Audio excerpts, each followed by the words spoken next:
안녕하세요, 갓범스입니다. 이번 영상은 전 세계적으로 수많은 매니아층을 보유하고 있는 좀비 영화에 대해 다뤄볼까 합니다. 저 또한 좀비 영화를 정말 사랑하는 사람들 중 한 명인데요. 역사상 최초의 좀비부터 21세기형 현대판 좀비까지 공포와 코미디 등 거의 모든 장르에서 차용된 좀비라는 크리처는 존재 자체만으로도 관객들에게 흥미를 유발하는 아이템입니다. 시대순으로 본 영화 속 좀비들의 역사와 특징들, 이번 영상으로 한 번에 정리해드립니다. 영화 속 좀비들은 어떻게 진화했을까? 그 호기심 가득한 질문으로 시작한 이번 영상, 지금 바로 시작합니다.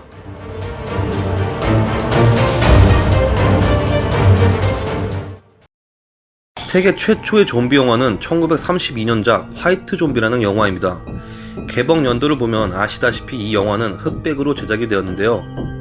이 시절 좀비는 우리가 현재 알고 있는 좀비의 특징과는 다소 거리가 있습니다. 이 시절 좀비는 부두교에서 주술로 살린 좀비였기에 사람을 잡아먹지 않았고, 악당들이 부려먹으면서 주인공들을 맞거나 공격하는 이른바 세뇌된 사람과 같은 존재였다고 합니다. 이 영화가 좀비란 제목을 처음으로 썼기에 최초의 좀비 영화로 인정을 받고 있습니다. 이 시대 좀비는 속칭 좀비 파우더를 통해 사람을 좀비 상태로 만드는 보다 근원적인 의미의 좀비라고도 할 수 있습니다.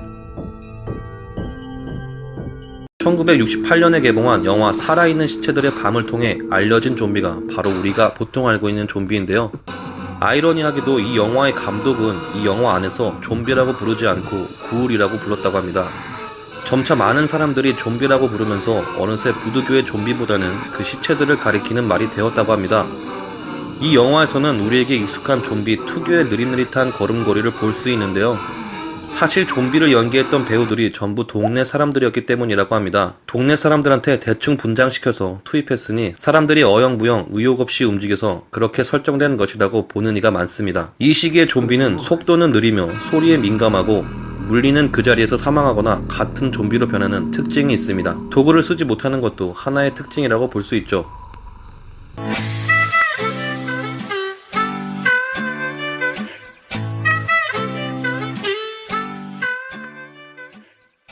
우리 세대의 좀비 영화 하면 절대 빼놓을 수 없는 영화가 있습니다. 바로 28일 후인데요. 데니 보일 감독의 2002년작 영국판 호러 영화인 28일 후는 분노 바이러스의 확산으로 인해 가정이 무너지고 사회가 무너지는 사태를 다루고 있는 좀비 영화계의 수작입니다. 이 영화가 나오기 이전까지의 좀비들은 비교적 우둔하고 영민하지 못한 모습의 좀비들이었는데요. 이 영화 안에서 묘사되고 있는 좀비는 바로 달리는 좀비입니다.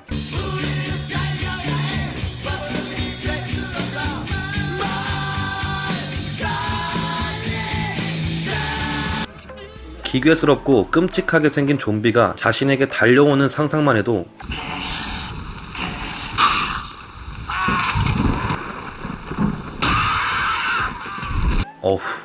이 영화는 800만 달러 제작비로 제작된 꽤 저예산 영화지만 교묘하고 효과적인 연출을 보여줍니다.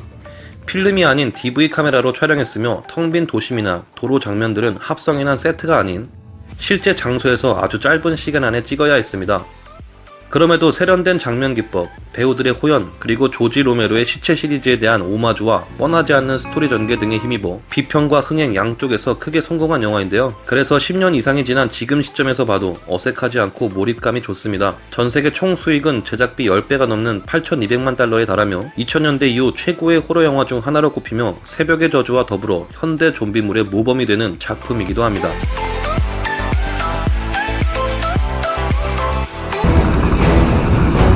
지금 이 영상을 본 적이 있으신가요? 초월적 달리기 속도와 육체적 맷집, 군체적 집단성에 예민한 시각과 청각을 더한 생존자 추적 능력, 엄청난 규모의 좀비 쓰나미를 만들어 전방의 모든 것을 쓸어버리는 단합형 좀비들을 그리고 있는 영화, 바로 월드워 Z의 한 장면인데요. 지금까지 봐왔던 좀비들은 하나하나가 매우 위협적인 존재로 묘사되었지만 이 영화에서 그리고 있는 좀비는 좀비 군단 바로 그 자체입니다.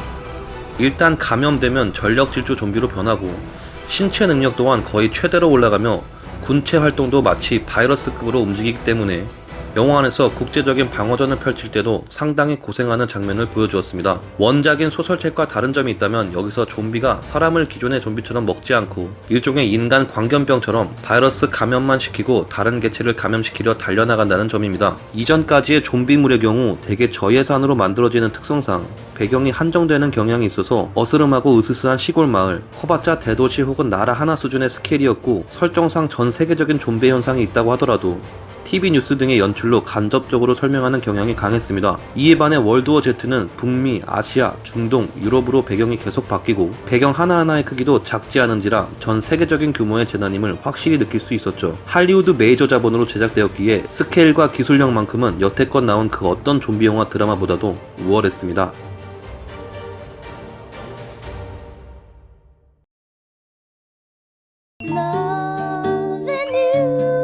인간과 좀비가 사랑을 한다면 어떻게 될까요?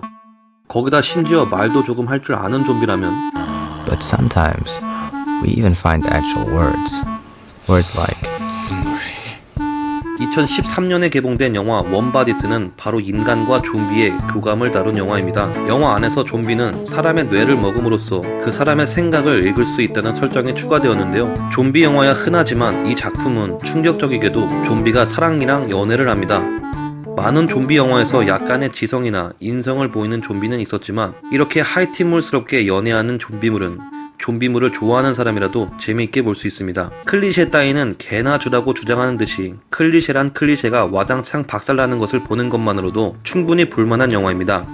3,500만 달러의 크지 않은 예산으로 만들어져 1억 1,698만 달러 정도를 벌었으니 흥행도 좋게 된 편이죠. 다만 국내 흥행은 117만 정도로 크게 흥한 편은 아닙니다. 이 영화에서 나오는 좀비의 특징으로는 음악을 들을 줄 알고 뇌를 좋아하며 인간과 교감하고 연애까지 할 수 있다는 정도입니다.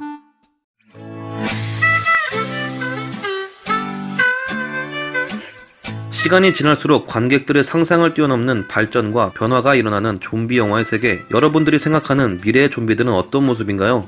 영상 재밌게 보셨다면 댓글과 좋아요 부탁드리겠습니다. 저는 여러분들의 댓글을 전부 다 읽습니다. 더 좋은 영상으로 돌아오길 약속드리면서 영상 마치겠습니다. 지금까지 갓범스였습니다.